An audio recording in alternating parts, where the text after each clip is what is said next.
Good morning, students. So today I will be discussing the second part of the management of the natural resources. One part I've already given. The second part of the management of natural resources, I will be discussing only the important topics of the chapter. Okay, so the next important topic is the forest and the wildlife.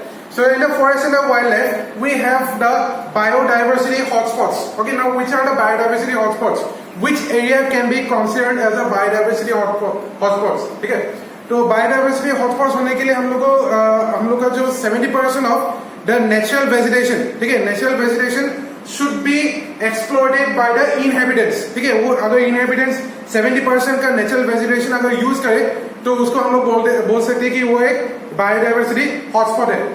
ठीक है, then if I consider around 30 recognized biodiversity hotspots are there in the world. Okay, so this is regarding your forest and the wildlife. Then if I go to the stakeholders, now what are the stakeholders? Stakeholders are the persons who uses the forest, okay, for their personal uses or for the commercial use. Okay, now if you consider stakeholders, तो stakeholders हम लोग 4 part में divide कर सकते हैं. So suppose the first stakeholder is your lives in or around your forest. Okay, the lives in or around the forest, like suppose the person who lives inside the forest, they use the forest for their foods, then they use for their woods, okay, they use for the furnitures and all, okay, they use it for different uses for their home, okay. Then if you consider the second stakeholders is the forest department of the government, because the area that is a forest, it is mainly it is under the forest, okay, they can use it for various ways. The third one is the industrialist. Okay, the industrialists they use it for the paper mills. They use some leaves which we call as the tenders leaves. They use it for making berries. Okay, then they also use the raw materials. Then if you consider some of the interest groups, they lobby the government. Okay, so they lobby the government so they can earn money from the things that are present in the forest. Okay, they lobby the government, that means they used to provide money to the government. Okay, then if you consider difference between the local people and the industrialists, the difference between is that there is the local people, they think about the sustainability of the forest. Okay, but if you consider the industrialist, that does not look about the sustainability of the forest. That means for the future use. Okay, but the local people they think about for the future use, such that the next generation persons can be using the things that are present in the forest. Then the fourth one is a wildlife and a nature enthusiast. The wildlife and the nature enthusiasts are the person who wants to conserve the forest. Okay, they want to conserve the forest. Like these are also, we can also consider that this wildlife and the nature enthusiasts, they also work for the sustainability of the forest. Okay, so let us see the next part of the wildlife conservation. The next wildlife conservation is about the Bishnoi community of the Rajasthan. Okay, so the Bishnoi community, they are famous for the conserving the flora and fauna that are present in the forest. Okay, that is in the Garhwal forest.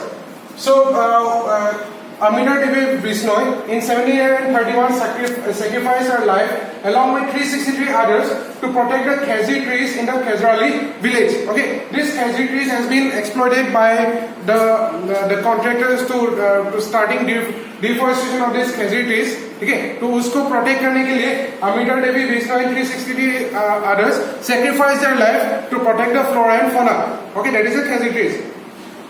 Based on this, there was an award. Okay, this is a Wildlife Conservation Award. So this is Amrita Devi Bishnoi National Award. Okay, then next comes is about the sustainable management. अभी sustainable management का meaning क्या है?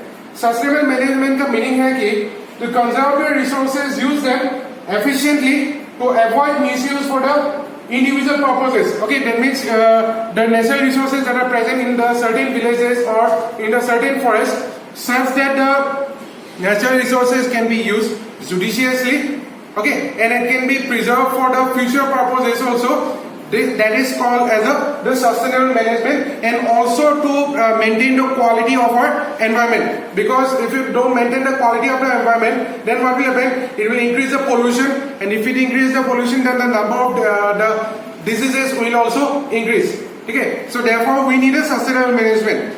Then another sustainable management, there is an example of the sustainable management. One is called as the Chipko Andolan, which you have already got in the lower classes in a GK book. Okay, so Chipko Andolan का meaning क्या है? It is also called as a Hug the Trees movement, and this movement was started by Sundarlal Bahuguna. Okay, this was the person who has started the first Chipko Andolan. This Chipko Andolan is similarly like to the Amrita Devi Vishnu movement only. So this Andolan mainly started between a dispute of locals and a lagging contractor in 1973. Okay, so not in 1973, in 1970. Okay, so the locals and the lagging contractor. So what the lagging contractor used to do? They used to cut the trees. Okay, so to protect them from cutting the trees, they started this Chipko Andolan. Okay, by starting this Andolan in 1973, they put a ban of 15 years by appealing to the PM Indira Gandhi. Okay, so this was your Chipko Andolan. This comes under your sustainable management. Another one example of the conservation of wildlife is the West Bengal Forest Department. There is a story of the West Bengal Forest Department. In the West Bengal Forest Department, they were failed to revive the sulphurous, the degradation of the sulphurous. Okay, which led to the formation of a Naxalites. Okay, Naxalites in this area. Okay, because of this, the forest department appointed one person, that is a forest officer, which is called as the A.K. Banerjee. So the A.K. Banerjee involved the protection of the forest natural resources.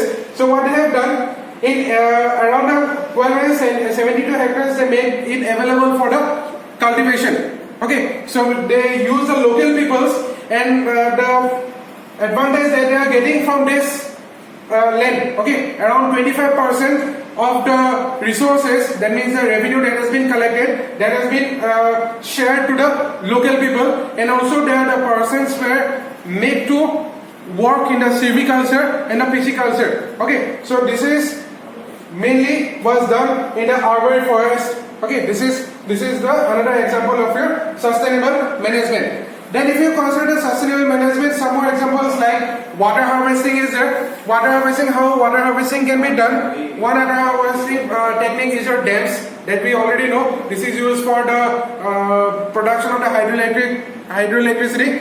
So this much is up till the chapter. So this is more. This is the important part that is present in the chapter. That is the chapter 16, management of natural resources.